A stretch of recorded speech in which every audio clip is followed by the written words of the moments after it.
A slave was known as the freest man in Rome. That's the paradox. A man whose body was owned, yet he had a liberty that even emperors might envy. The answer isn't in politics.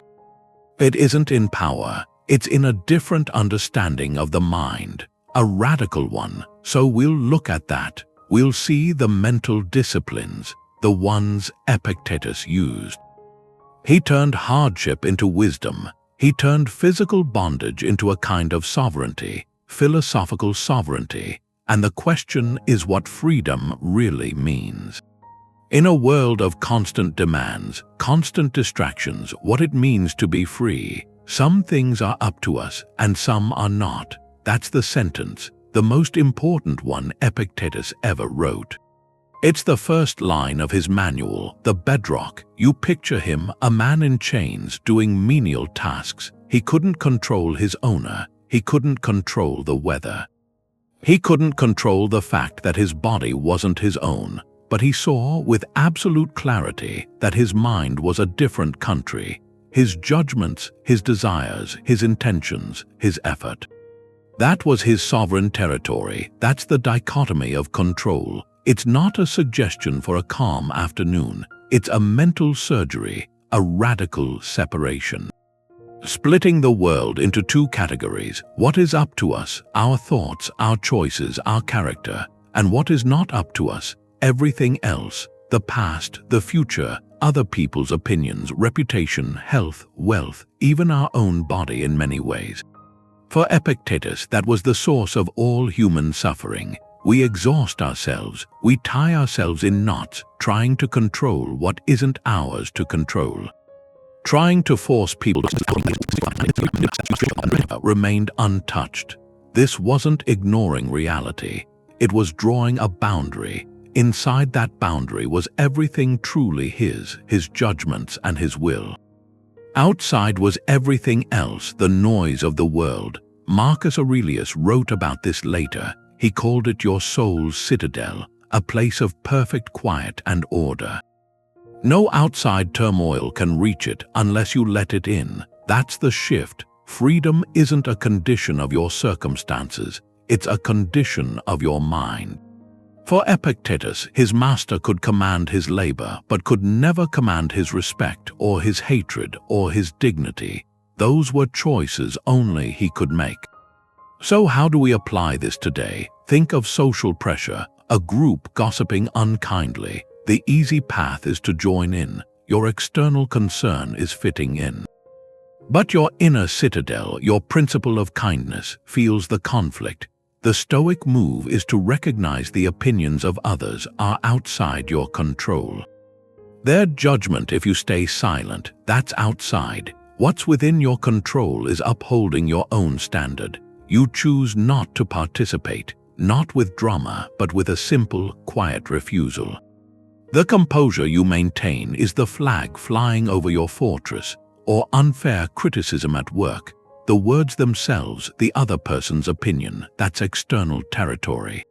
Your emotional reaction, your need to defend yourself, that's the frontier. The practice is to pause at the gate. You examine the criticism. Is there a useful kernel of truth in it?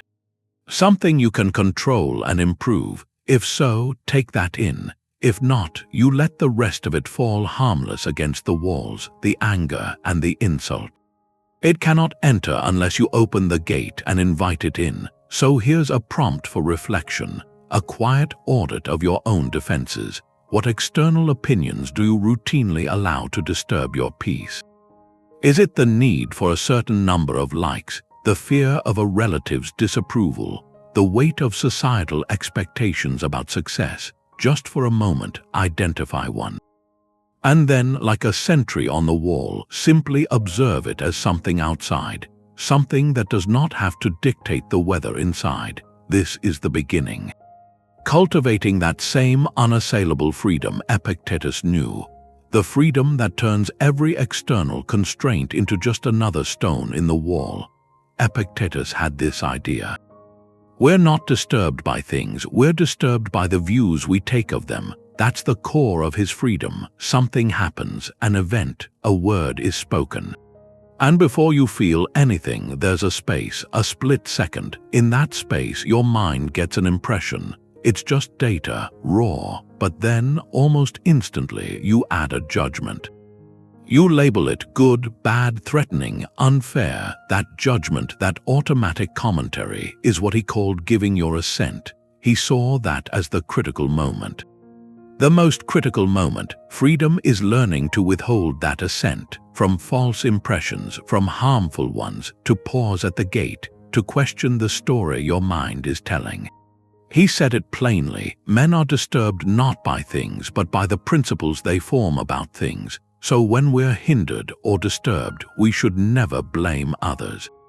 Only ourselves, our own judgments. The event itself is neutral. The meaning you attach is everything. Someone cuts you off in traffic. The impression is a car moving into your lane. The untrained judgment jumps in. That person is reckless. They disrespected me. They wronged me. That judgment fuels the anger, the raised heart rate, the foul mood. But what if in that space you questioned it? You withheld full assent. The data is just a car changing lanes abruptly. You don't know that driver's mind. Maybe they're distracted by an emergency. Maybe they just made a mistake. Humans do that. The event is the same, but by changing the judgment, you disarm it. The emotional chain reaction stops right at the gate. Take critical feedback. The impression is the words on the page, the sound of the voice. The untrained judgment rushes in. This is an attack. They think I'm incompetent. This is terrible. That judgment creates the distress, the defensiveness, the shame. The Stoic practice is to intercept that. To see the feedback not as a verdict on your worth, but as data. A packet of data about a specific action. You can examine it. Is there a useful piece of information here? Something within my control to improve? If yes, take that in gratefully. If no, let the rest pass by. Like weather outside your window, the criticism didn't hurt you. Your judgment that it was a devastating blow, that's what caused the pain. By mastering your assent, you turn potential poison into potential medicine. So here's a quiet exercise. Think of a recent minor upset, a plan that fell through, a thoughtless comment, a household annoyance. Trace it back. What was the bare event? The simple facts. And then, what was the judgment you layered on top? Did you label it a catastrophe, a personal slight, proof of a bad day? See if you can separate the two. Just for a moment, hold the event in one hand and your judgment about it in the other. That act of separation is the Stoic pause. It turns reaction into response. And in that space, that gap between impression and assent, your freedom has always been waiting. Epictetus was a slave. He didn't own much, but he learned to want only what leads to goodness. That's the second part of his freedom, desire and aversion. He saw the chains weren't our situation. They were our wants, our fears. We want things we can't control. Money, reputation, perfect health, other people's approval. And we're afraid of things we can't control. Being poor, being ignored, getting sick, being criticized. That mismatch, reaching for what you can't hold, running from what you can't escape, that's where the turmoil comes from. It makes you a beggar. He said it plainly. If you want your family and friends to live forever, you're a fool. You want power over things you don't have power over. If you want your servant to be perfect, you're a fool. You want the impossible. To want what isn't up to you is to give your happiness away, to fate, to the world's whims. You become a slave to that. So his answer was to line up your desires with nature. And nature means reason, virtue. You only want what's good, what's noble, what's in your power, to act with courage when you're scared, to act with justice when you're wronged, to act with self-control when you're tempted, and you only avoid what's truly harmful, not poverty, not discomfort, but cowardice, injustice, losing your integrity. Your desire points inward at your own character. Your aversion points inward at your own failures. Everything else you accept, not giving up, just seeing it clearly. I'll do my best with what I control. I won't rage against what I don't. Think about social media, wanting likes, shares, nice comments, all that is external. In other people's hands, when your worth is tied to that, you're a digital beggar, refreshing the page, hoping for a scrap of approval from strangers. The Stoic shift would be to change that want, to want only to post something thoughtful or true or kind, to want to express yourself with integrity. The act of posting, that's in your control. The algorithm's response, the public reaction, that's not. You fulfill the desire the moment you act with good intention. The rest is noise. You're not a beggar at the gate anymore. You own the house, so here's a quiet audit. Pick one common want you have that depends on the outside. Maybe a promotion that needs someone else's yes, or wanting a relationship to go a certain way, or just wanting good weather for your plans, name it. See it as something outside your walls, then ask, what's the virtuous desire I could have instead? Could it be wanting to work with excellence, no matter what? Wanting to be kind and understanding, no matter what the other person does? Wanting to adapt cheerfully to whatever the day brings? This realignment isn't about quitting. It's about aiming your energy at the only target you can ever really hit, yourself. Epictetus lived a harsh life, and he saw his circumstances as part of a divine plan. Something he could cooperate with. That might sound strange, a slave accepting his lot as part of a plan, but it wasn't about giving up, it was a shift in perspective. The Stoics called this plan the logos, a rational order to the cosmos. Everything was woven into it, the movement of stars, the fall of a leaf, even hardship. Even loss, even slavery, to fight against your specific thread, to rage that your life isn't a different color, is to fight the entire tapestry. It's to live in rebellion against reality. And that rebellion, Epictetus taught, is the source of our deepest misery. Freedom comes from understanding your place in the pattern, not from changing the thread. This is Amor Fati, the love of fate, not a grim endurance but an active alignment, as if you had chosen it yourself. Epictetus said, do not seek for things to happen as you wish. Wish for things to happen as they do, and your life will go smoothly. He said to welcome every event as if you had prayed for it, because from the perspective of the logos, it is what you needed. Not for comfort, for your development, for the strengthening of your character. This is where it parts from blind fatalism. Fatalism says what will be, so why try? Stoic providence says what will be, so how will I meet it? Will I meet it with virtue or with vice? The event is fixed. Your response is your contribution. Your chance to weave your thread with courage, justice, wisdom. Think of an unexpected job loss. The immediate impression is catastrophe, a rupture. The untrained judgment assents. This is terrible, my life is ruined, but the Stoic, practicing Amor Fati, pauses. They ask, how is this event part of my tapestry? Perhaps it strips away a false identity tied to a title.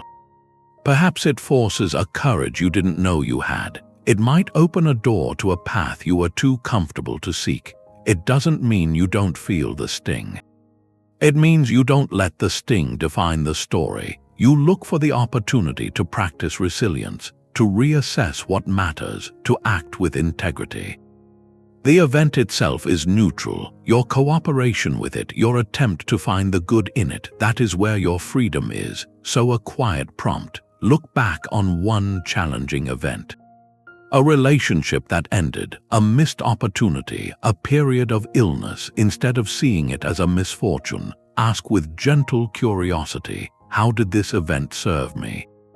What strength did it force me to find? What clarity did it bring? What attachment did it loosen? You are not justifying the pain. You are discovering the purpose that grew in its soil.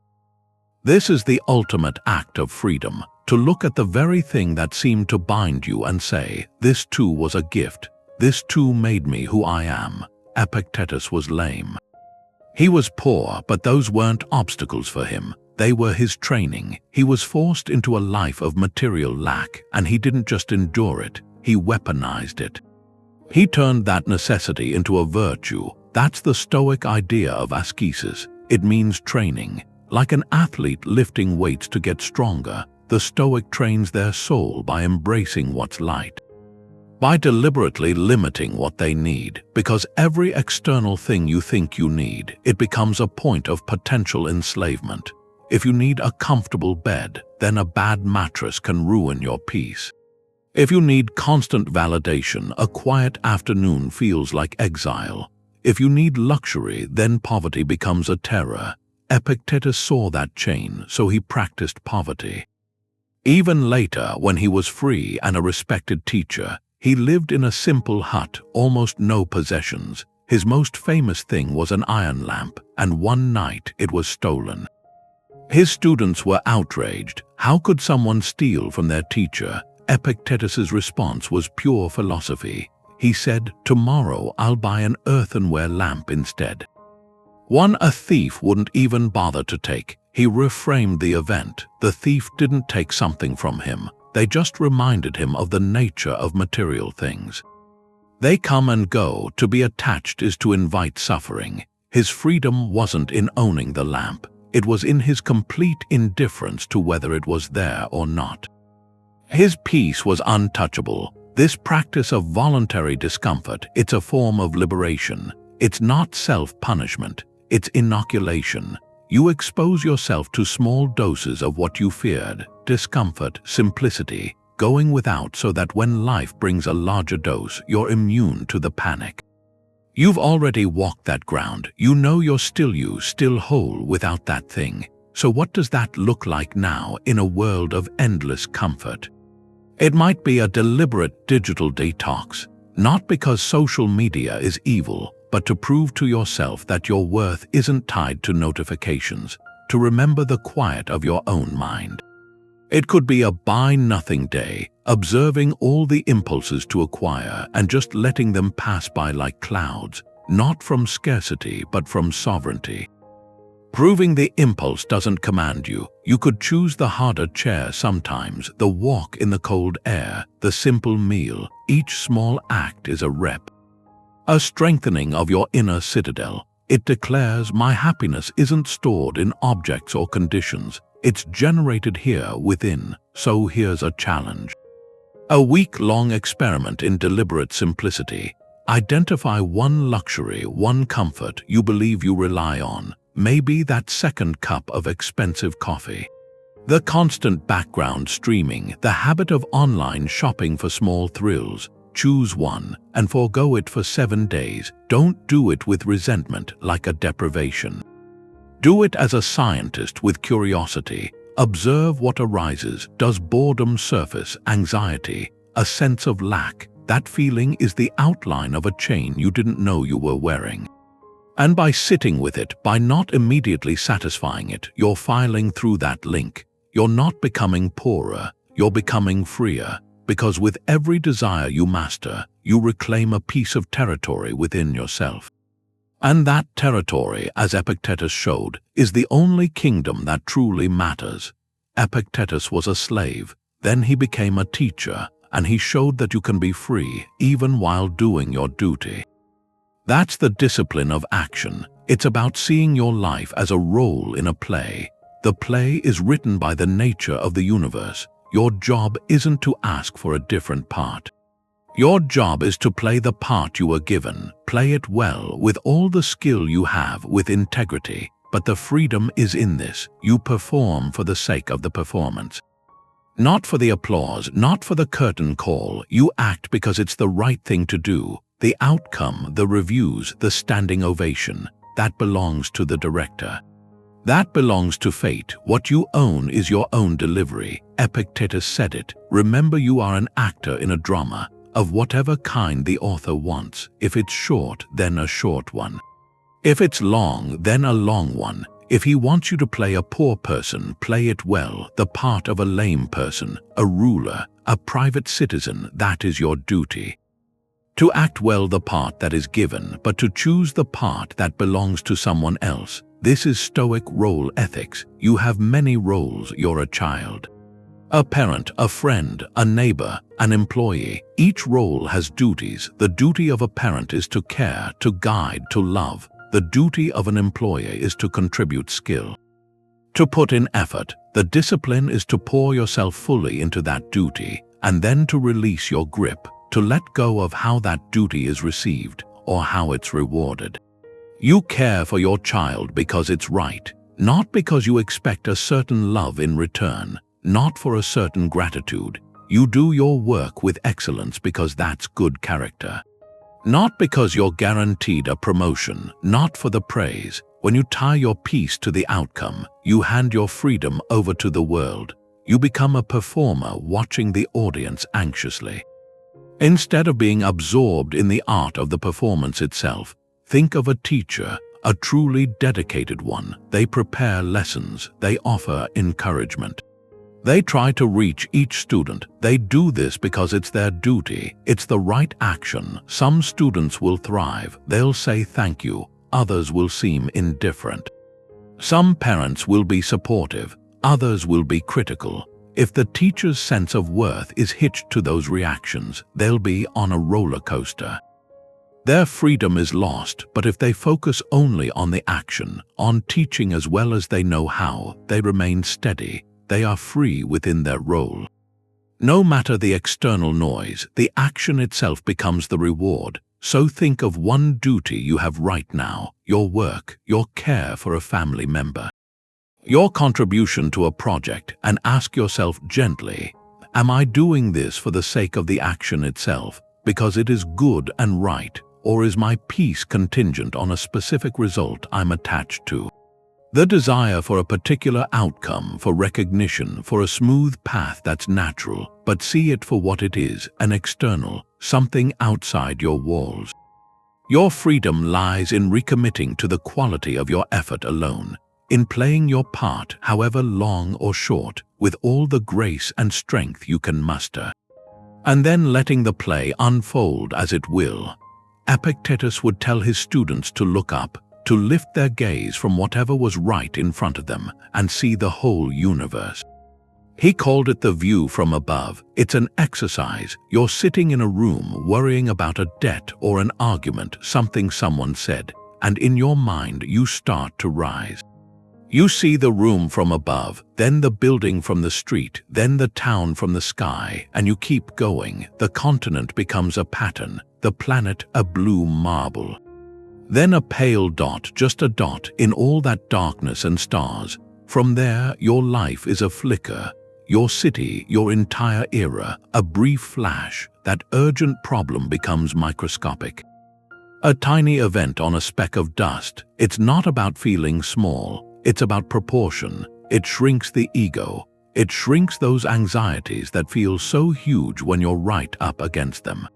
From 10,000 feet, a traffic jam is just lights. From the cosmic view, a social slight is just a momentary interaction, two collections of atoms passing each other.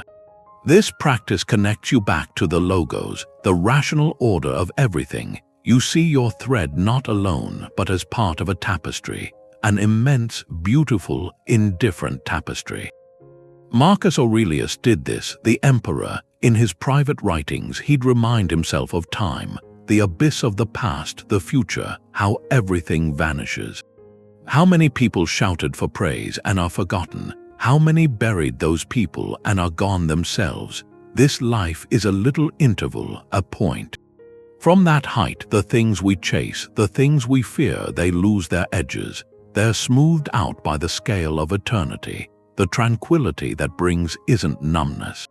It's clarity, it's freedom, knowing what actually matters. Your character matters, your virtue matters. What you do in your corner of the tapestry, that matters.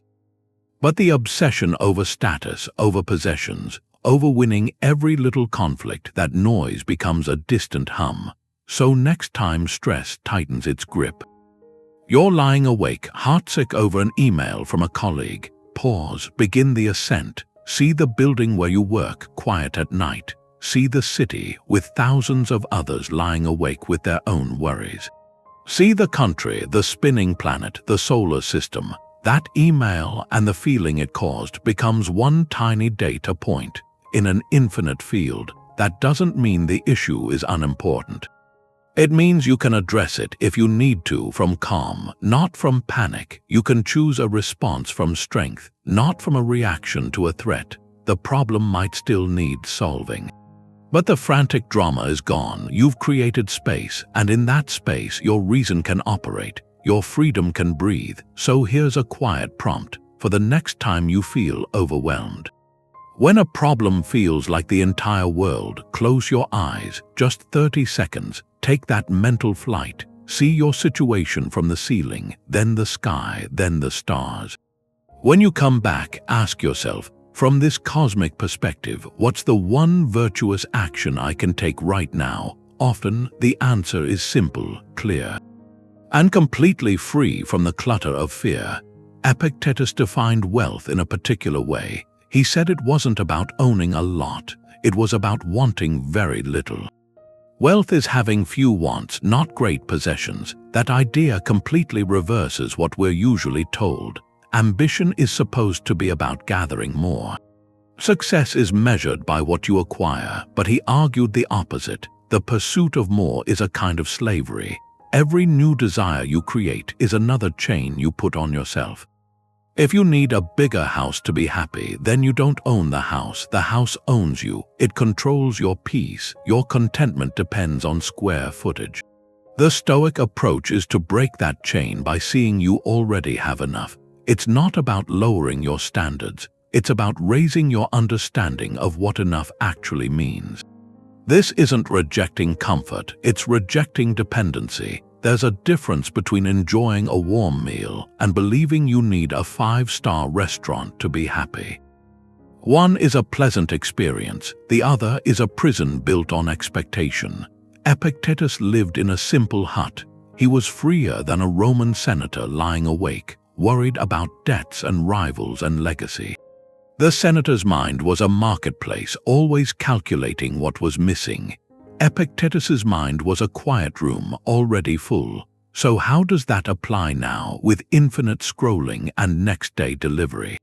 It begins with a quiet audit of your wants, not your needs, that subtle upgrade, the newer model of the thing you already own, the trend you feel you should follow.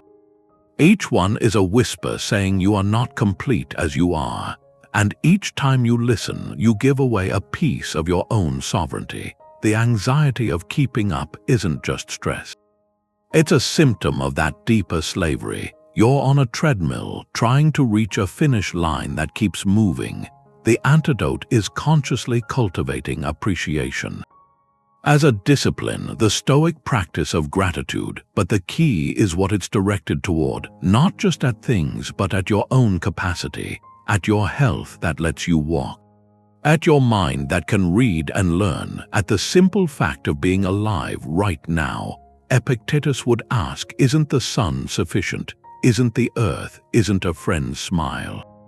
When you anchor your contentment in these ever-present gifts, you become unshakable. The market can crash, the trend can change, but the sun still rises.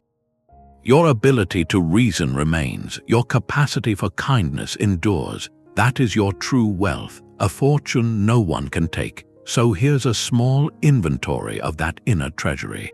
Pause for a moment, look away from the screen, and list, maybe on paper, 3 non-material things you are deeply content with right now. It could be the skill in your hands to create something, the memory of a conversation where you felt understood, the quiet resilience you showed in a hard time, the feeling of cool air on your face. Name them.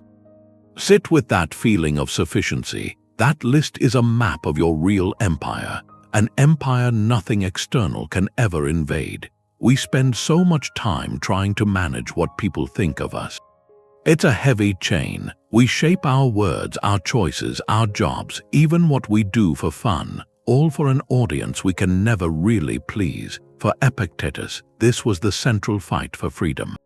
Reputation to him was an external, like money or health. It's not fully in your control. You can act with perfect integrity, and someone will still misunderstand you. You can do your absolute best work and someone will still criticize it. To tie your self-worth to that shifting feedback is to hand your soul over to a crowd. True freedom is acting virtuously regardless of the applause or the scorn, doing the right thing because it's right, and letting public opinion fall where it may. He had a sharp way of putting it. If anyone tells you that someone speaks ill of you, don't make excuses about what they said. Instead, answer, "He was ignorant of my other faults, else he wouldn't have mentioned these alone." That's a kind of mental jujitsu. It reframes criticism not as an attack to defend against, but as incomplete data. It assumes the critic doesn't even know half your flaws. This isn't self-deprecation, it's detachment. It means their opinion, good or bad, doesn't define you. It's just their impression filtered through their own experiences. You aren't harmed by their poor opinion. You're only harmed if you accept that opinion as truth and let it change your own moral course. Think about the fear of public speaking. The anxiety isn't about the speech itself. It's about the judgment that might follow, the potential laughter, the bored faces, the criticism. The Stoic preparation would be to pour all your energy into crafting a truthful, well-intentioned talk. To practice diligently, that is within your control. To deliver it with sincerity, that is within your control. The moment you finish, your duty is done. The applause, the silence, the questions, that's now in the realm of externals. You walk off the stage the same person, whether they loved it or not. Your character, your effort remains intact. Or posting creative work online. You write a poem, share a drawing, publish an essay. The untrained mind hits refresh, waiting for validation. Each like is a relief. Each negative comment feels like a personal wound. The Stoic shift is to find your satisfaction in the act of creation itself, in the honesty you poured into it. In the skill you practiced, you release the work like a message in a bottle into the ocean of opinion. You cannot control the currents that carry it. Your freedom was in the writing of the message, not in who finds it. So here's a quiet prompt. Name one thing you would do, one project you'd start, one conversation you'd have, if you were completely free from the fear of judgment. Not the fear of logical consequences, but the fear of what people might think or say. Hold that idea for a moment, see it clearly. The only thing standing between you and that action is likely a story you're telling yourself about an audience that may not even be watching. What if you acted as if your only audience was your own moral compass? That space where you act from integrity alone is the freest space there is. It's the same ground Epictetus stood on, where no master's whip and no critic's tongue could ever reach. His lameness wasn't a disability, it was the fire, the thing that forged his philosophy. Epictetus didn't just accept his physical limitation, he used it. Every step, every reminder of his body became a prompt, a question. Will I let this define me, or will I define my response? That's the Stoic principle in its active form. An obstacle doesn't block the path, it is the path. It gives you the material you need to practice virtue. Without resistance, there's no strength. Without a challenge, there's no courage. The thing that seems to stand in your way is actually the way forward. Marcus Aurelius wrote it in his journal. The impediment to action advances action. What stands in the way becomes the way. That line reframes reality. A flat tire isn't a ruinous delay. It's an opportunity to practice patience, to solve a problem calmly. A difficult colleague isn't a curse. They're a sparring partner for your tolerance, for your communication. The obstacle isn't an enemy. It's the training ground. This is more than resilience. Resilience is about bouncing back. This is about becoming stronger because of the hit. It's antifragile, the system that gains from disorder. Your character, when tested, doesn't just recover, it upgrades. Look at the examples. Nelson Mandela spent 27 years in confinement. That immense obstacle could have crushed a spirit. Instead, he used it. It became a period of study, of reflection, of building an unshakable resolve. The prison walls weren't a block to his leadership. They were the crucible that tempered it. He emerged not with bitterness but with a strategic wisdom, a capacity for forgiveness that shaped a nation. The obstacle was the path. In a modern context, think of an entrepreneur. Their first venture fails spectacularly. They lose money, face embarrassment, feel the sting of rejection. The easy narrative is they're not cut out for this. The Stoic sees it differently. That failure is not a stop sign. It's a data set, a brutally honest feedback loop. It reveals flaws in the model, gaps in knowledge, weaknesses in the team. The entrepreneur who uses that data, who lets the failure teach them, doesn't just try again. They try smarter. They build something more robust because the first structure collapsed. The failure wasn't the end of the journey. It was an essential part of the route. So how do we practice this? It begins with perception. The next time you face a frustration, a setback, a bad day, pause. Instead of asking, "Why is this happening to me?" ask a different question. How can this be used? What virtue does this situation invite me to practice? Is it an invitation to patience, to creativity, to humility, to courage? The noisy neighbor isn't just an annoyance. They are your mindfulness coach, teaching you to find focus amidst distraction. The bureaucratic delay at work isn't just inefficiency. It's a lesson in perseverance, in managing expectations. You start to see every hindrance as raw material, and you are the craftsman. So here's a prompt. Identify one current obstacle in your life. It could be small, a daily irritation, or something larger, a professional setback, a personal challenge. Now brainstorm one way this obstacle could be used as training. If it's a financial constraint, could it train you in resourcefulness, in gratitude for simple things?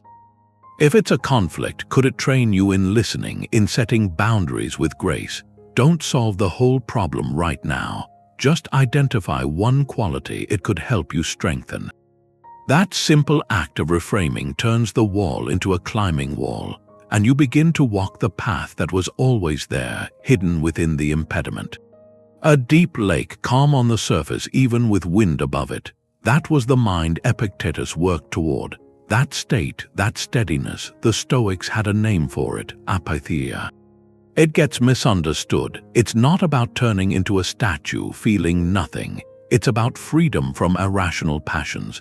The storms of rage, the floods of panic, the whirlwinds of craving. The things that sweep us away from our own reason. The goal isn't to feel nothing. It's to feel everything without being ruled by it, to have a response, not just a reaction. This equanimity, it's the final fruit of all the practices. It's what grows when you master your judgments, align your desires, see obstacles as your path. Seneca described it. He said the wise man is unshaken, not because nothing affects him, but because his core is so solid, anchored in virtue, that external events can't capsize him. He'll feel the sting of loss, the warmth of joy, but these feelings don't become tyrants. They pass through his awareness like weather through a stable sky.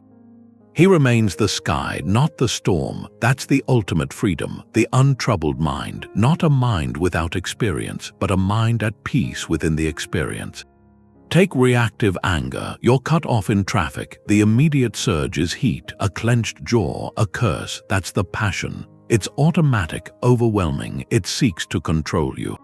The equanimous response isn't to feel nothing. It's to feel the surge, acknowledge it, and then apply reason. You pause, you remember the dichotomy of control.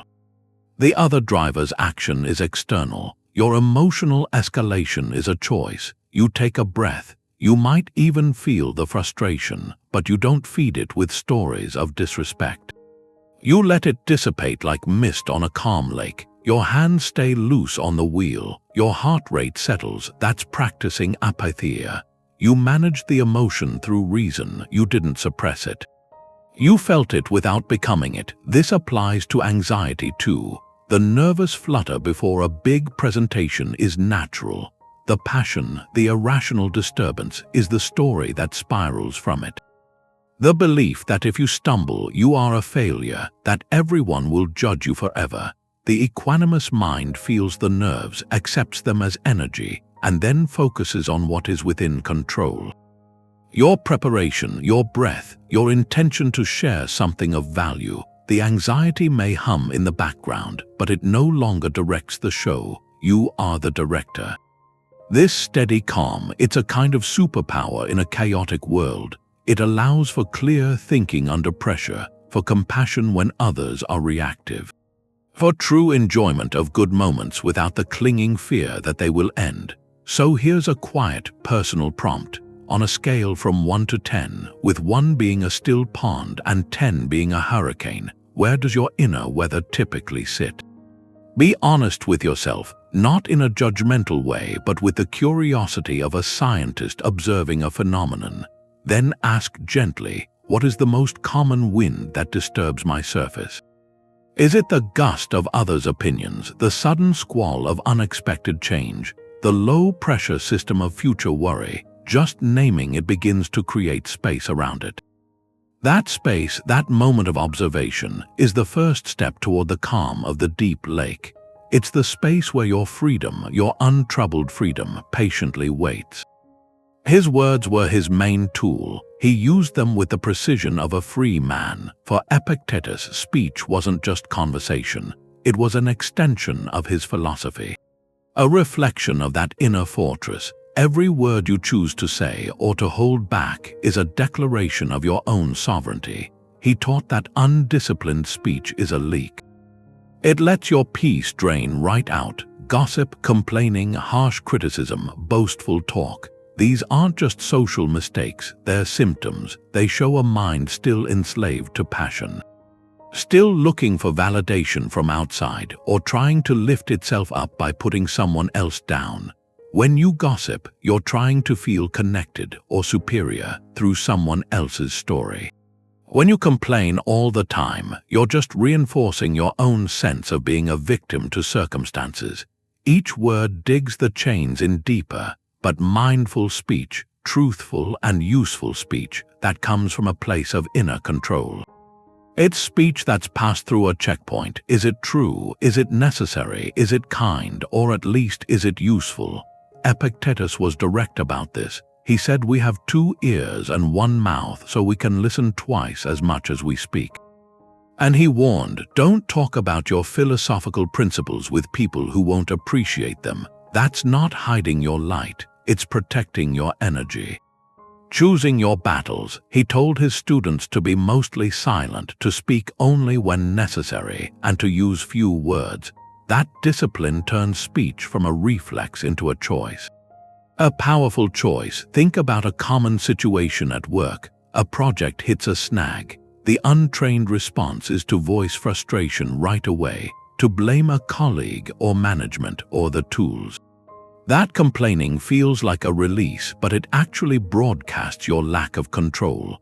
It invites others into your turmoil. The Stoic response is to pause, to assess what you can actually control and fix. Then your speech becomes directed, useful. You might say, I've identified an issue. Here's what I think caused it. Here are 2 solutions I can try. The energy that would have been wasted on complaint gets channeled into action. Your words build something instead of tearing it down. Or consider silence when you're provoked. Someone makes a rude remark to get a rise out of you. The passionate reaction is to fire back, to defend yourself, to engage in a battle on their terms. That's handing them the reins to your emotions. The disciplined response, the free response, is often a calm silence or a simple, uninvested acknowledgement. You refuse to play the game. Your silence isn't weakness, it's a wall. It declares that their attempt to disturb your peace has failed. Your tranquility stays intact because you didn't grant their words the power to start a war inside you. So here's a practical exercise. In your next heated conversation or the next time you feel the urge to complain, institute a 3-second pause. Before the words leave your mouth, stop. Count 1, 2, 3 in your mind. In that tiny space, ask the Stoic checkpoint. Is what I'm about to say true? Is it necessary for right now? Is it useful for moving toward a solution? That 3-second gap is the frontier of your freedom. It's the moment you reclaim your speech from habit and emotion and place it under the command of your choice. For one day, become an observer of your own voice. Carry a small mental note.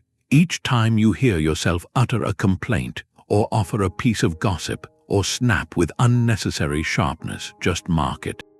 Don't judge it, just see it. That observation without condemnation is the first step, the most profound step toward mastering this tool, because when you control your speech, you're not just communicating. You are broadcasting to the world and to yourself the quiet, unshakable freedom of a mind that is truly its own master. Epictetus was a slave who was beaten, and he taught that you shouldn't get angry at people who wrong you. That might be the most radical freedom he talked about. He saw anger, the desire for revenge, as a weakness. A kind of slavery you choose for yourself. When someone harms you, they're acting from their own flawed judgment. In that moment, they think what they're doing is good or necessary. They're mistaken, they're ignorant. To get enraged at that ignorance is like getting furious at rain for being wet. It's a confusion. Your retaliation, your simmering resentment doesn't correct their error. It just puts a new error into your own soul. You hand them the keys, you let the storm inside, you chain yourself to their action long after it's over. Marcus Aurelius wrote that the best revenge is to be unlike the person who hurt you. The unjust person harms themselves first by acting against reason. Your job isn't to join them in that. Your job is to remain intact, to protect your own peace, your own virtue. That's the dichotomy of control in practice. Their choice to wrong you is outside your walls. Your choice to harbor bitterness, that's happening inside your territory. That's the only thing you truly own in the situation. And if you choose resentment, you're choosing to poison your own well. Forgiveness, in this sense, isn't about excusing bad behavior. It isn't really for the other person. It's a strategic act, a liberation. It's deciding to stop drinking the poison and expecting the other person to get sick. You forgive to reclaim the mental space. To evict the tenant, think of a minor slight. A friend forgot an important date. A colleague took credit for your idea. The initial sting is natural. But weeks later, you still feel the heat. You rehearse the conversation you wish you'd had. That mental rehearsal is the chain. You are keeping yourself bound to that moment. The Stoic move is to see their action as a reflection of their own preoccupation, their fear, their lack of awareness. It was their error. To keep punishing yourself for their error by carrying the resentment is to adopt their mistake as your burden. So the practice starts with understanding, not approval. You try to see the ignorance behind the action, not to say it was okay, but to see it as a fact. A law of human nature, a stone falls. A person acting from a distorted view causes harm. When you see it that way, the personal sting lessens. Your energy is freed. Then you can decide from a calm place what to do. Maybe you set a boundary, maybe you have a conversation, or maybe you just release the internal story and move on. Your peace is no longer waiting for their apology, so here's a quiet prompt. Is there an old grudge you're carrying? It doesn't have to be a big betrayal. It could be a family friction, a past rivalry, a friendship that ended poorly. Hold it gently. Now ask yourself not if they deserve your forgiveness, but if you deserve your own peace. What space in your mind might be reclaimed if you decided to lay that weight down, not for them, for you, to walk a little lighter, to be a little freer? That's the liberation Epictetus knew, the freedom that comes when you refuse to let another person's error become your jailer. Epictetus had his students do this thing. They'd practice thinking about losing what they loved. It sounds like it would make you miserable, but it didn't. It was a kind of liberation. They called it Premeditatio Malorum. The premeditation of bad things. The point wasn't to dwell on the negative, it was to disarm it. If you calmly imagine the worst case, you take away its power to surprise you. You meet it on your own terms, in your own mind, and you realize you could survive it. This mental rehearsal builds a kind of emotional callus. It frees you from that gnawing what if. Seneca was good at this. He'd set aside time to picture it, losing his wealth, his status, his friends. He wrote that we suffer more in imagination than in reality. By visiting that imagined reality on purpose, we inoculate ourselves against the shock of it really happening. We see that our core self, our character, stays intact. The practice works in two ways. First, it builds a deep gratitude for what you have now. You imagine your home is gone. Then you walk back into your actual room and you see it differently. You imagine a loved one's absence, and the next talk with them feels like a gift, not something you're owed. You stop taking the ordinary miracles for granted. Second, it builds resilience. By walking through a potential disaster in your mind, you're not caught off guard. You've already thought about your options. You've already felt the first sting and moved past it to a place where you can respond. So when life gives you a smaller version of that blow, you're not starting from panic. You're starting from a plan. Take the fear of losing your job. The untrained mind avoids the thought. That lets the fear grow in the dark. The Stoic practice is to bring it into the light. Sit and imagine the letter, the conversation. Feel that first rush of fear. Then walk yourself through the practical steps. Update your resume. Reach out to your network. Consider a period of simpler living. You realize you have skills, you have support, you can adapt. The monster under the bed, once you look at it, is often manageable. It's the same with the fear of a relationship ending. Instead of letting that anxiety poison your present, you confront it in a meditation. You imagine the conversation, the goodbye. You sit with the feeling of loneliness, and then you ask, what would I do next? You'd grieve, you'd lean on friends, you'd rediscover parts of yourself. You'd be okay. This doesn't mean you want it to happen. It means you're no longer a hostage to the fear that it might. So here's a short exercise. Think of one thing you deeply fear losing. Your health, a relationship, your financial security. Close your eyes for a few minutes. Allow yourself to imagine that loss has happened. See the details. Hear the words, feel the initial emotion. Don't rush away from it. Then, gently guide your thoughts forward. What's the first practical thing you would do? Who might you turn to? What inner strength would you call on? Finally, open your eyes, return to the present. Look around, see what you still have. This isn't pessimism. It's the ultimate preparation. It's looking life's uncertainty in the eye and saying, I've already considered you, and I am not afraid. Freedom for Epictetus wasn't isolation. It was engaging with the world, but from a place of principle, an unshakable principle. That's the crucial point. His inner citadel. It wasn't a locked tower. It had gates, and those gates opened outward, because Stoicism recognizes something about human nature. We are made for community. The Stoics had a word for this, oikoiosis. Belonging. It starts when we're born. An infant has this impulse to care for itself, to seek what preserves it. But as reason grows, that circle expands. You see yourself as part of a family, then a neighborhood, then humanity itself. To be rational for a Stoic is to see that, to see we're woven into a social fabric. That our own well-being is tied to the well-being of the whole. Marcus Aurelius, the emperor, he reminded himself of this constantly. He wrote that we were born to work together. Like feet, like hands, like eyelids, to act against one another is contrary to nature, and anger is a form of that separation. Epictetus put it in terms of duty.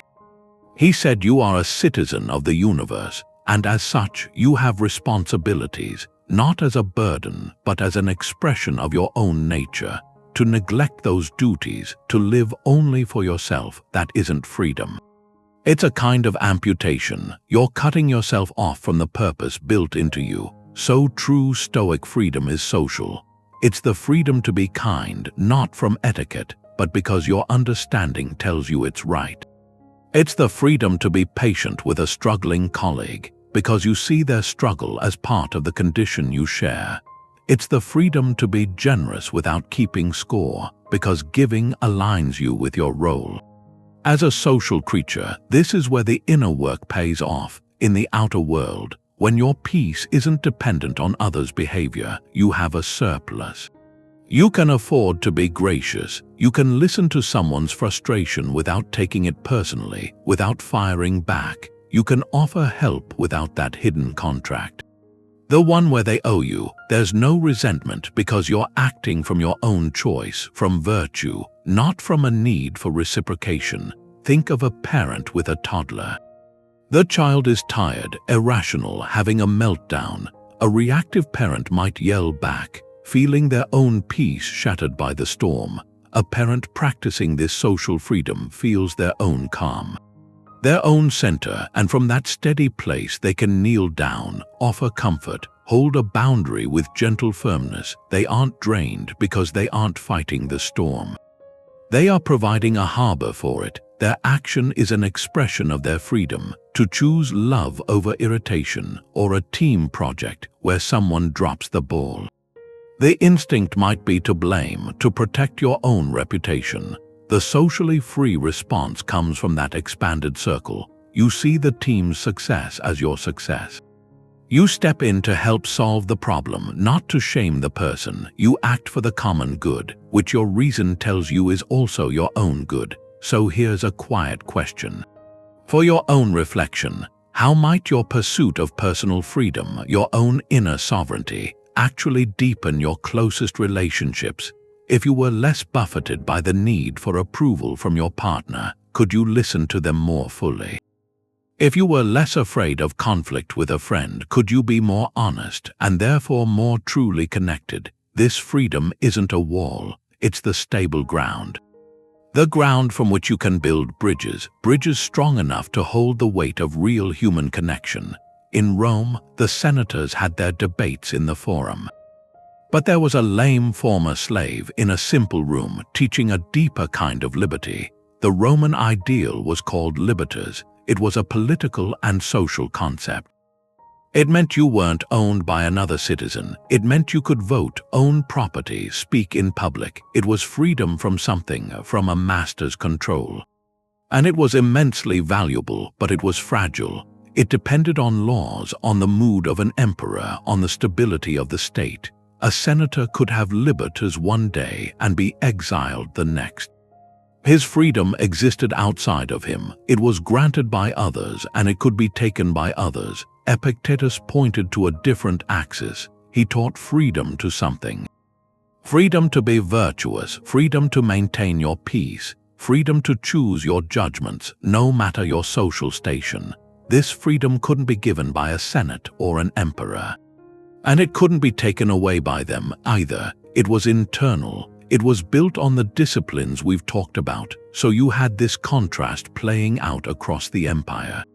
A wealthy patrician with all the legal freedoms imaginable could be a slave to his own greed, to his fear of loss, to his desperate need for public acclaim. He'd toss and turn at night, anxious about his investments, his rivals, his legacy. His mind was a battlefield of passions he couldn't control. Meanwhile, Epictetus, who had known the lash and the chain, possessed a calm that no external event could shatter.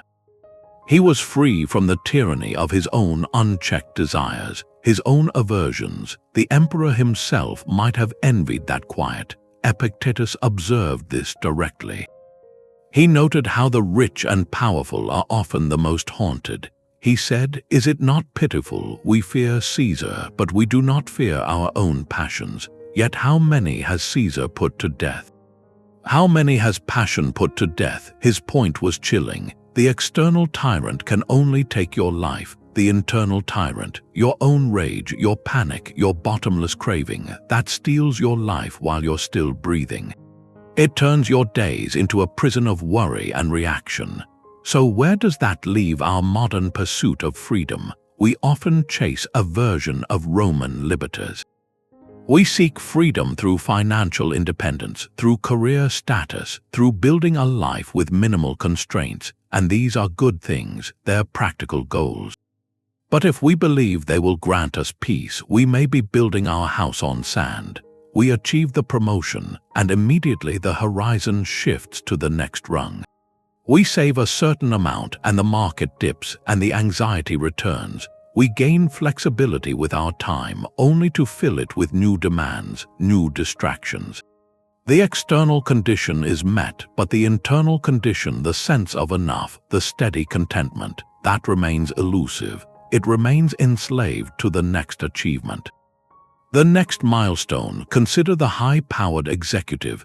They have authority, wealth, influence. They can make things happen, yet their calendar is a monument to other people's priorities.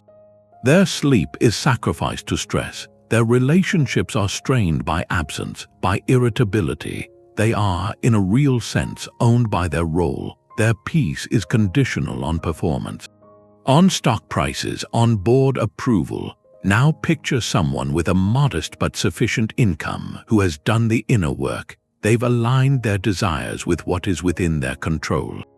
They practice gratitude. They see their work as a duty to be done well, not an identity to be defended. Their evenings are their own. Their mind, when their head hits the pillow, is clear. Which of these two lives embodies more of the freedom Epictetus described? The external trappings are almost irrelevant to the answer. The freedom is in the quality of the inner weather. So here's a quiet prompt for reflection. Identify one area where you're currently seeking freedom through an external achievement. It might be freedom from debt, freedom through a job title, freedom through reaching a certain social following or lifestyle. Now, with gentle honesty, ask yourself, what is the internal cost of that pursuit? What passions, anxiety, envy, impatience, frustration am I feeding along the way? Is the pursuit strengthening my inner citadel, or is it quietly reinforcing the idea that my peace lies on the other side of that finish line? This isn't about abandoning goals. It's about recognizing that the truest freedom isn't the trophy at the end of the race. It's the steady breath, the calm focus you cultivate with every step you take. Epictetus had his students do something. At the end of the day, they would sit and go over what happened, their actions, what they said, what they thought. It wasn't about feeling guilty. It was a way to check the alignment, to make sure the freedom they worked on during the day didn't get lost in everything else. He had them ask two questions: where did I follow reason today, and where did I let passion take over? This nightly review was the anchor point. It took philosophy out of the classroom and made it part of their life. It was a practice. It reminded them they had agency. Each review was a statement that their choices mattered, that they were writing their own inner story. That tomorrow could have a bit more wisdom, a bit more freedom. Seneca did his own version. He wrote about it. He would go to his room at night. In the quiet, he would talk to himself. He would ask, what bad habit did you fix today? What fault did you resist? In what way are you better? He said this let him sleep peacefully, knowing he had made some progress, even a small amount, in living well. His anger, his impulses, his fears, he would bring them all before his own reason every night. It wasn't a harsh trial. It was a gentle examination, like a gardener pulling the weeds of passion so virtue could grow. You can do this now. It just takes a few quiet minutes and some honesty. A simple set of 3 questions can guide it. First, ask what went well. Where was I patient or kind or courageous? Notice that it builds on your strengths. Second, ask where I fell short of my principles. Did I snap at someone? Did I waste energy worrying about things I can't control? See it clearly but without drama. Just note it as information. Third, and this is the important one, ask what I will do differently tomorrow. This turns looking back into a plan forward. Maybe it's, tomorrow I'll take 3 breaths before I answer. Or, tomorrow I'll focus on the work itself, not on getting praise. This last question closes the loop. It makes reflection into an intention for more freedom. So here's an invitation. Just for one evening before sleep, find a moment of stillness. In bed or in a chair, remember your day not like a movie but as a series of choices. Use those 3 questions. What went well? Where did I drift? What's my small intention for tomorrow? Don't judge yourself harshly. Just observe like a scientist looking at a specimen. The act itself of turning your attention inward on purpose is an exercise of your own sovereignty. It's you taking back the story of your day. It's you building that inner fortress, one honest review at a time. Notice how you feel when you're done. There's often a subtle shift, a settling, a quiet confidence from knowing you're taking part in your own liberation. That feeling is the echo of the same freedom Epictetus talked about. A freedom that's earned and then reviewed night after night.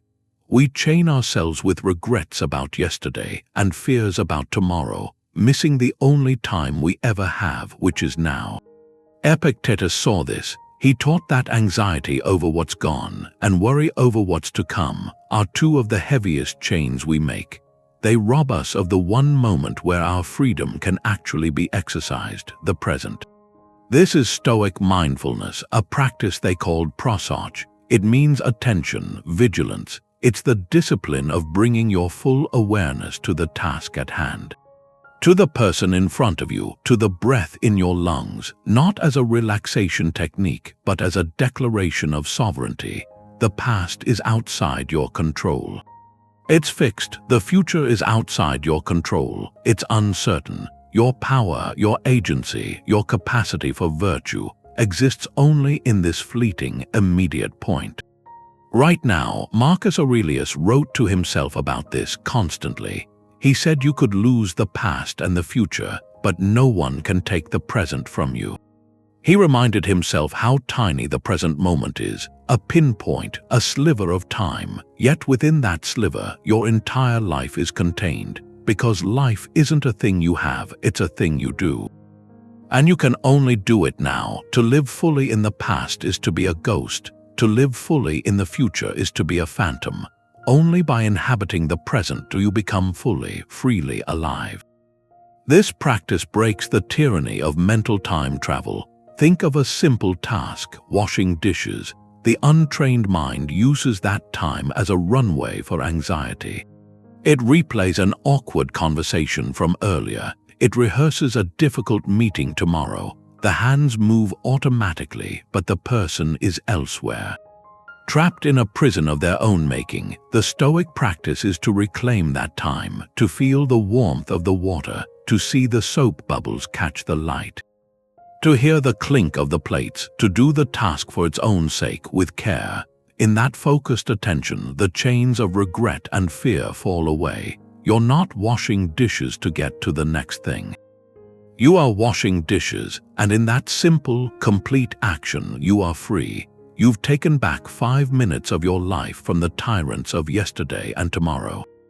The same applies to a conversation. How often are we only half listening, formulating our response, thinking about what we need to do later? That mental absence is a subtle form of slavery. We are not present with the person who is present with us. Prosauch asks us to stop, to truly listen, to see the person's face, to hear the tone, not just the words. In that full attention, the interaction becomes richer, more real, and you are freed from the clutter of your own internal monologue. So here's a direct, quiet prompt. For the next 5 minutes, whatever you are doing, commit to doing it with your whole mind. If you're walking, feel the ground under your feet, notice the air. If you're drinking tea, taste it fully. If you're listening to this, hear the words without planning your next task. For 5 minutes, let the past be a closed book. Let the future be an unopened letter. Exist entirely in the current sentence, the current breath. This isn't an escape from responsibility. It's the deepest engagement with it. Because the only action you can ever take, the only kindness you can ever offer, the only thought you can ever think happens now, in this tiny, expansive, completely free moment. He wasn't trying to fit in with Roman high society. His freedom showed up as this radical authenticity. Epictetus, he was a former slave. He walked through the streets of Rome and later Nicopolis, and he wasn't a man climbing a social ladder. He was a man who had taken the ladder apart. His appearance was simple, his home was bare, his words were direct, even blunt. To the polished elites of his time, he must have seemed peculiar. Maybe even foolish, and that was the point. Stoic freedom, lived fully, often looks unconventional from the outside because it measures actions by one ruler, virtue. Not popularity, not tradition, not the comfortable consensus of the crowd. A mind that's free, anchored in its own principles, gains the courage to stand apart. To act from an inner compass when everyone else is following the herd. Epictetus addressed this fear of standing out directly. He told his students, if you want to improve, be content to be thought foolish and stupid with regard to external things. Don't wish to be thought to know anything. He was getting at a social truth. The moment you tie your self-worth to being seen as smart or successful or normal, you hand your freedom over to the audience. You become a performer, adjusting your act for their applause. But if you're willing to be misunderstood in the pursuit of what's right, you break that chain. Your actions aren't for show, they're for integrity. That courage shows up in quiet, daily choices. It might be the career path. Imagine someone with a talent for law or finance, fields praised for prestige and income. But their deeper value is creativity or hands-on work with people. The conventional, safe path is clear.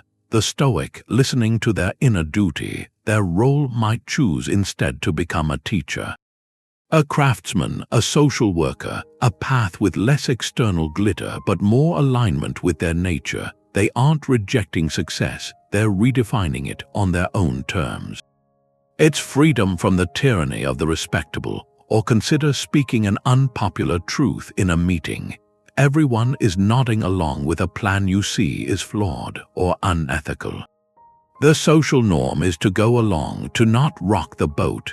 The cost of speaking up might be awkward silence, subtle exclusion, being labeled difficult. The cost of staying silent is a betrayal of your own reason. The free person, practicing the courage of Epictetus, chooses the temporary discomfort of honesty over the lasting corrosion of compromise. They speak not to be contrarian, but because it's the right thing to do. The opinion of the room is an external. Their own integrity is the inner citadel they're sworn to protect. This extends to lifestyle. In a culture that equates busyness with importance, choosing to protect quiet time for reflection and family can seem lazy. In a digital age shouting for constant consumption, choosing simplicity can seem ascetic, strange. Yet these choices are often deep expressions of sovereignty. They're declarations that your peace is not negotiable currency for social validation. So here's a quiet prompt for reflection. Look at the flow of your own life, your routines, your conversations. Identify one social norm or expectation you follow that might quietly conflict with a deeper value you hold. It doesn't have to be grand, it could be small. The norm of constant availability that eats into your focus. The expectation to spend in certain ways to keep up appearances. The unspoken rule in your circle to avoid certain difficult topics. Just name it, see it as a custom, a habit of the tribe. Then ask yourself gently, if I were acting purely from my own principles, from my own understanding of what is good, would I do this differently? The answer isn't always to revolt. Sometimes it's simply to become conscious, to perform that action if you choose to, as a conscious citizen fulfilling a social duty, not as an automaton obeying a command. That space of consciousness, that moment of choice, is where the unconventional courage of a free mind begins. It's where you stop wearing the costume of the crowd and start tailoring the garment of your own character. Epictetus taught as a fellow student. He never acted like a finished sage. That wasn't a tactic. It was Stoic freedom, because the freedom he taught requires a deep humility. You have to see your small place in a vast world, and you have to know you're always a work in progress. Arrogance is a trap. It's the belief you've arrived. That you know everything, it builds a wall. It says, I have nothing left to learn, and in saying that, you chain yourself to your current mistakes. You become a prisoner of your own supposed perfection. So real freedom includes the freedom to be wrong, the freedom to learn, to say, I don't know, I need to grow. Epictetus was blunt about his own flaws. In the discourses, he doesn't show himself as perfect. He talks about his struggles, the moments of passion he had to work through. He told his students, show me a man who is happy while sick, happy in danger, happy dying, happy in exile, happy in disgrace. Show him to me, by the gods, I want to see a Stoic. He was pointing to the ideal while admitting he was still striving for it. He was on the journey with them. That humility disarmed people. It made philosophy a road to walk together, not a distant summit. Intellectual pride is its own kind of slavery. If your opinion is final truth, then every challenge feels like an attack. You have to win every argument. You have to be the smartest person in the room. Your peace depends on being right. That's a terrible burden. It turns every conversation into a battlefield. The Stoic, with humility, holds opinions lightly, their hypotheses open to new evidence. You can say, I thought this, but I see your point. I was mistaken. That admission isn't a loss, it's a liberation. You free yourself from defending a crumbling position. You open a door to clearer understanding. Think about a workplace. A project is going off course because of your idea. The data shows it's not working. Pride says to double down, explain away the data, blame other factors. Protect your ego. That path leads to bigger failure. It enslaves you to the initial mistake. The humble response, the free response, is to call a meeting. To say, I recommended this based on what we knew. The new information shows it isn't working. Let's pivot. Here's what I think we should try now. That takes courage. But it earns respect, and it frees the whole team to solve the real problem instead of managing one person's pride or learning from someone younger. Someone with less experience, the arrogant mind dismisses them. What could they teach me? The humble mind listens. Wisdom isn't only from age or title. A fresh perspective can see what the expert, stuck in routine, has missed. Learning from an intern or from your own child, that's an exercise in freedom. It says your growth is more important than your image. So a quiet question. When was the last time you freely admitted you were wrong, not with resentment? A genuine admission. Can you recall the situation? There's often a tightness before, a fear, and then, after the words are spoken, a release, a lightness. That feeling is the chains of pride falling away. It's the feeling of a mind free to change, free to improve, free to become a little wiser than it was yesterday. That's the philosopher's humility. It's not weakness. It's the strongest foundation for a freedom that lasts. The feast is there to be savored, but your freedom is in knowing you could walk away. You could just turn and leave without a backward glance. That's the Stoic freedom. It's detached enjoyment. It's a balance. It's not about rejecting pleasure. It's about engaging with it in a way that leaves you intact. You use the things of the world, but you're careful. You don't let them start using you.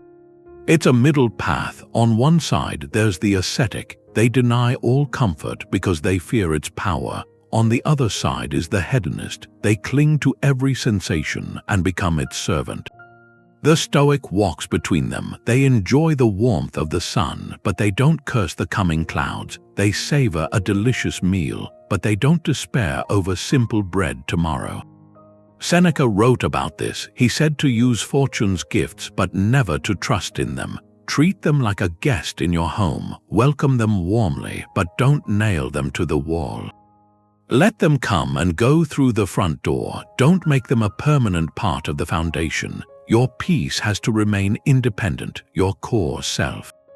He said the wise person isn't harmed by poverty, and they aren't enriched by wealth. They possess both as if they didn't possess them. That's the key.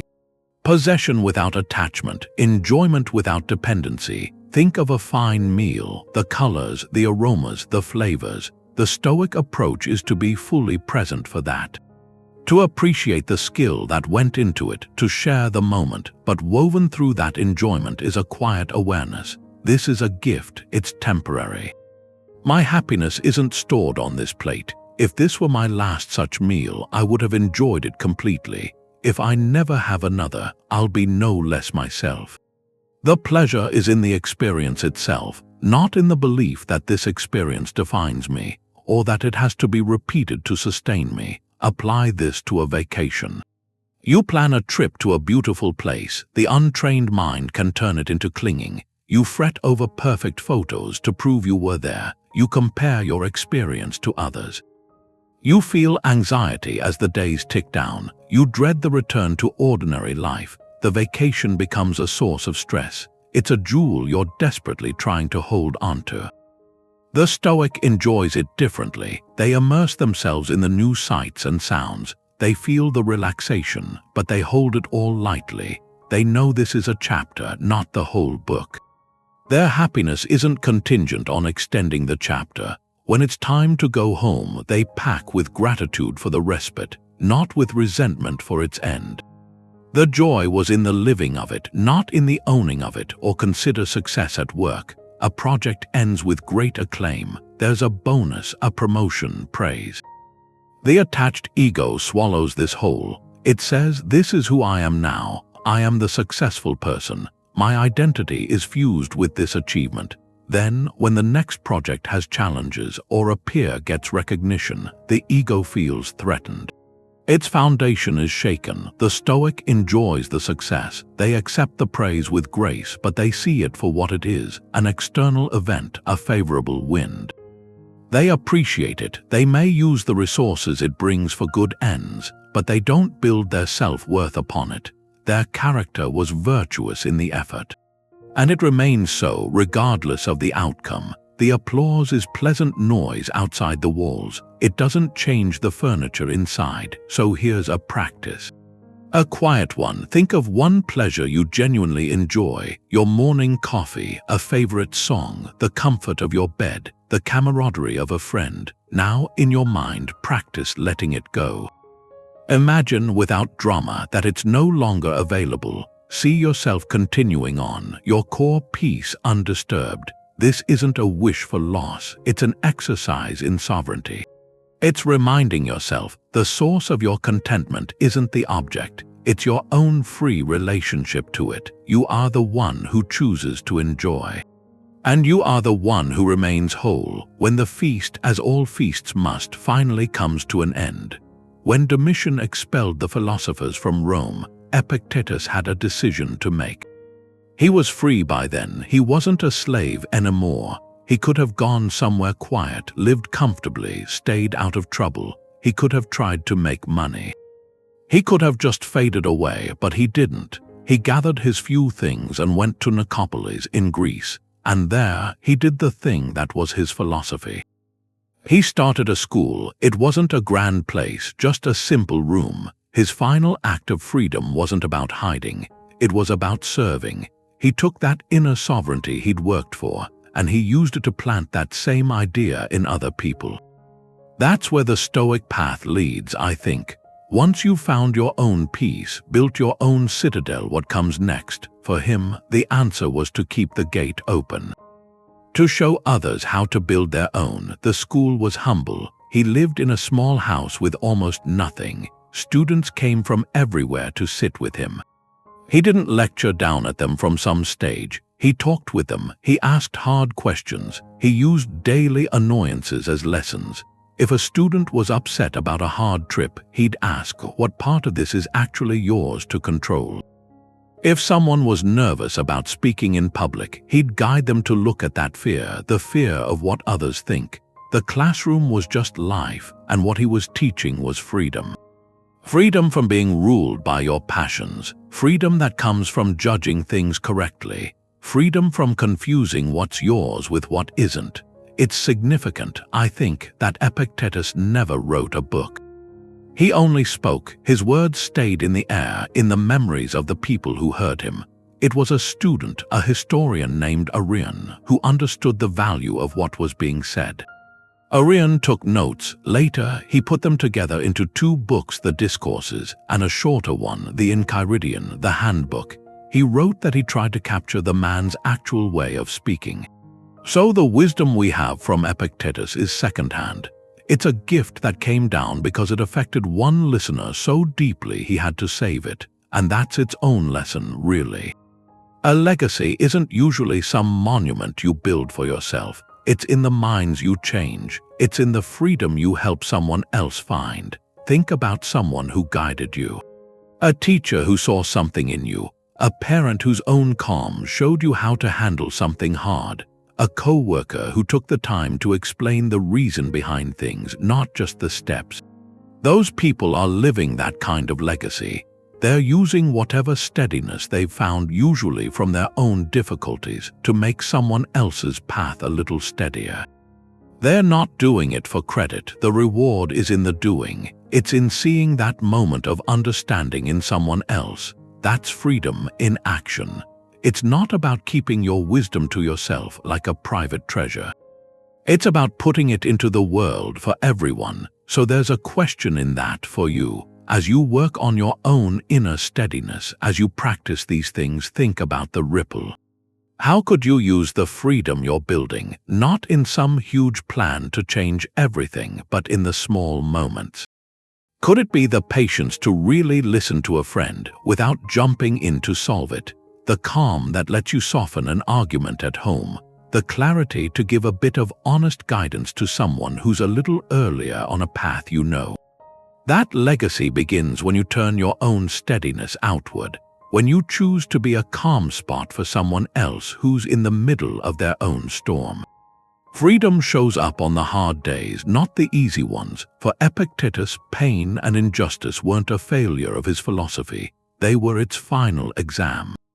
And he passed not by avoiding the feeling, but by meeting it with a mind that stayed its own master.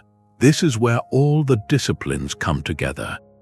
The dichotomy of control, the inner citadel, judgment, desire, they aren't separate tools, they're a single system, and adversity is the pressure that tests it. When you face a deep loss or long stress or chronic illness, theory evaporates. What's left is your raw response. That response is the truest measure of your freedom. Epictetus spoke to this. He said, "Bear sickness well, and you will be a good man." He didn't say avoid sickness or curse it. He said bear it well. The sickness itself is external. A piece of indifferent fate, but the bearing of it, that's the arena for virtue, for patience, for courage. That act of bearing it well is where your humanity shines. It proves your sovereignty over the one thing you truly own, your character. Take prolonged grief. Losing someone creates a hollow space, an ache. The untrained mind can become enslaved to that ache. It defines itself by the absence. It might retreat or turn bitter or live in permanent longing. The free mind feels the full sorrow but does something different. It practices the disciplines. It acknowledges the pain as a natural response, an external event of the heart. Then it turns its agency toward what it controls, how to honor that memory, how to carry the lessons forward, how to find gratitude for the time shared, even in sorrow. The person isn't free from grief, they are free within it. They allow the emotion but choose not to let it extinguish their kindness, their connection. Their actions become a living memorial or the grind of chronic stress. A demanding job, financial pressure, caring for someone, the reactive state is constant tension, a feeling of being besieged. Every new demand feels like an invasion. A life lived in siege. The Stoic shift is to use that pressure to fortify the inner citadel. You apply the view from above. This difficult season is a point in time. You practice the premeditation. What's the worst that could happen and how would I meet it? You guard your judgments. This is challenging, but it's not a verdict on my worth. You focus on the duty of the moment, not the mountain of tasks, but the single next right action. In doing that, you transform the stress from a tyrant into a trainer. It's building your endurance, your resilience. You aren't waiting for the stress to end to be free. You're exercising your freedom in the midst of it. So here's a quiet prompt. Think back to your last significant difficulty, a setback, a health scare, a conflict, a season of anxiety. Now, with gentle honesty, assess your navigation. How much of your response was reactive, governed by passion, by fear, by the need for things to be different, and where, even in small flashes, did you operate from a chosen response? Where did you pause before speaking? Where did you accept what you couldn't change and direct energy toward what you could? That assessment isn't for judgment.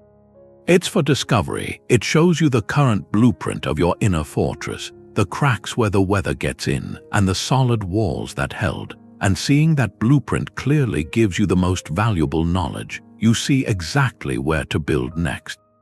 You might not be in chains, but are you free? The notifications, the comparisons, the endless wants that take your attention. Epictetus had a master who owned his body.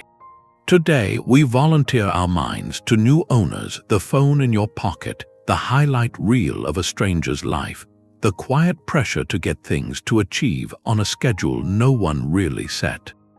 These are modern bondage. They don't leave marks, but they command your focus. They dictate your mood. They steal your time. The question isn't whether you're physically enslaved. It's whether your inner self is under siege by forces you let inside. Epictetus talked about being compelled by externals. Today, that compulsion has a friendly face. A ping from your phone compels you to look. An algorithm built on your curiosity hijacks your next hour. The fear of missing out compels you to say yes to things that drain you. The desire for a certain life shown endlessly online compels you into debt, into work you resent. These are psychological chains. They're soft, but they're strong. Their strength comes from our own assent, from our own judgment, untrained, that says this notification is urgent, this comparison is valid. This want is necessary. Apply the teaching here. Remember the dichotomy. Is your peace of mind up to you? Or is it up to the likes on a post? Is your self-worth up to you? Or is it up to the approval of a distant audience? Epictetus would see the frantic scrolling, the refresh for validation, the anxiety over a reply that's late. He'd see it. This is a person who's mistaken what is theirs and what is not. They've handed the keys to their contentment, to a device, to a network, to a stream of curated images. He said freedom is secured not by fulfilling desires, but by removing desire. Here, now, that doesn't mean deleting the apps. It means removing the desire for your value to be confirmed by them. It means using the tool without letting the tool use you. Take the compulsive check. You feel a slight boredom, a moment of pause, and your hand moves toward the phone almost on its own. That's an impulse, a passion. The Stoic move is to put a pause between the impulse and the action. To feel the boredom, and instead of agreeing with the thought that you must fix it now, to just sit with it, to look out a window, to take one breath. In that tiny space, you reclaim sovereignty. You're no longer a slave to the reflex. The technology stays. Your enslavement to it ends. Or take people-pleasing. The ancient world had patrons and clients. We have social circles, professional networks. The mechanism is the same. We twist our actions. We silence our opinions. We exhaust our energy, seeking a favorable judgment from others. Epictetus asked, why do you want to be praised by men you yourself can't praise? Today we might ask, why shape your life for the approval of people whose own lives are performances for someone else? The chain is the belief that your safety, your belonging, depends on this performance. Breaking it takes the same courage he taught. It means being willing to be thought foolish or difficult or odd for the sake of your own integrity. So here's a quiet prompt. Look at the flow of your own day. Name one modern chain you feel most bound by. Is it the first hour lost to a screen each morning? The background anxiety of comparing finances? the exhaustion of managing a persona that isn't fully you. Just name it, see it not as a failing but as Epictetus would, as an external thing you've mistakenly judged essential to your happiness. Now ask, what would it look like to hold this thing more lightly? To use it if you choose but not be used by it. That question, honestly entertained, is the first click of a lock opening. It's the start of claiming a freedom no algorithm can offer, and no circumstance can take away. The school of Epictetus is still open. The tuition is your willingness to look at your own mind. This isn't about reading in a library. It's about making your life the classroom. Your frustrations, your worries, the things that happen every day, those are the scrolls. And the freedom he talked about, it isn't some old artifact. It's a real possibility, a choice you can make in the next moment you have. The path starts with a single step, a deliberate one, not a leap. Start with the foundation. The dichotomy of control. For one day, just notice. When you feel that frustration or that anxiety, just pause. Ask the question, is this thing that's bothering me entirely within my power? Is it my judgment, my effort, or is it something outside, another person's action? Asking that begins to sort the world. It doesn't fix the problem, but it turns your energy toward what you can actually influence. That's the first brick in your inner citadel. Then, in the evening, take 5 quiet minutes. Do the review, not to judge yourself harshly, but to learn.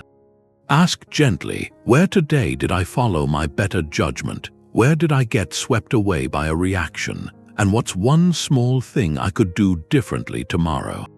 This isn't about keeping a perfect score. It's about building awareness. It's you taking back the story of your day, and throughout, watch your judgments. That space between an event and your reaction. Someone cuts you off. The event is the car. The judgment is, that person is a reckless fool who disrespected me. See if you can catch that judgment as it forms, and try withholding your full agreement from it. What if you didn't believe that story? What if the data was just, a car changed lanes abruptly?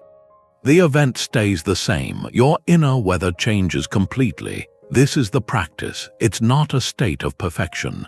It's a direction, a commitment to moving, however slowly, from being ruled by passion to being guided by principle. Choose one of these starting points, just one, for a single week. You could decide to monitor complaints. Every time you hear yourself complain about something outside your control, just note it mentally. No shame, just observation, or you could practice assent. When a strong negative feeling comes up, pause and name the judgment underneath it. I am judging this delay as a personal injustice. The act of naming it creates distance. It turns a storm into something you can look at. The journey is yours to begin. Epictetus left the invitation clear.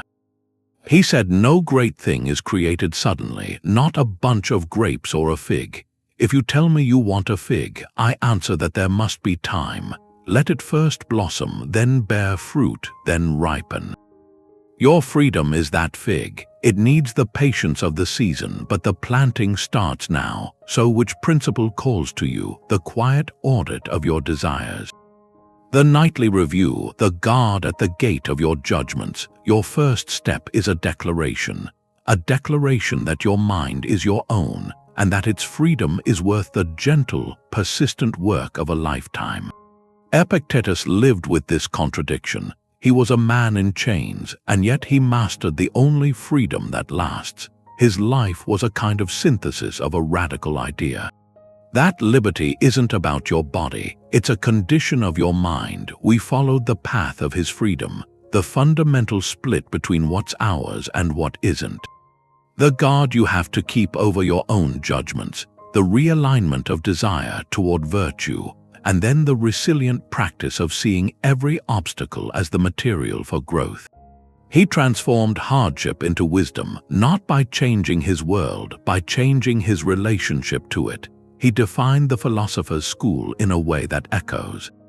He called it a hospital for the soul. You don't go there to hear pretty speeches. You go there to be cured, to have your false judgments examined, your feverish desires cooled. Your crippling fears confronted. His teachings were the medicine, and the treatment was a lifetime of practice. The historical lesson is clear, and it's immediate. Your external circumstances, your status, your challenges, your past, they are the landscape. They are not the map. You hold the pen that draws the map. The traffic jam, the critical comment, the unexpected loss, the daily grind. These are the raw materials, your judgment, your response, your inner citadel. This is the workshop. Every moment presents the same ancient choice Epictetus faced. Will I be governed by the chaos outside, or will I govern the peace within? The chains he broke weren't iron. They were internal, and the same chains in softer forms are offered to us every day. The choice to accept them or to decline remains. Your freedom, the kind no empire can give and no circumstance can take, is waiting in that space. In your next pause, in your next breath.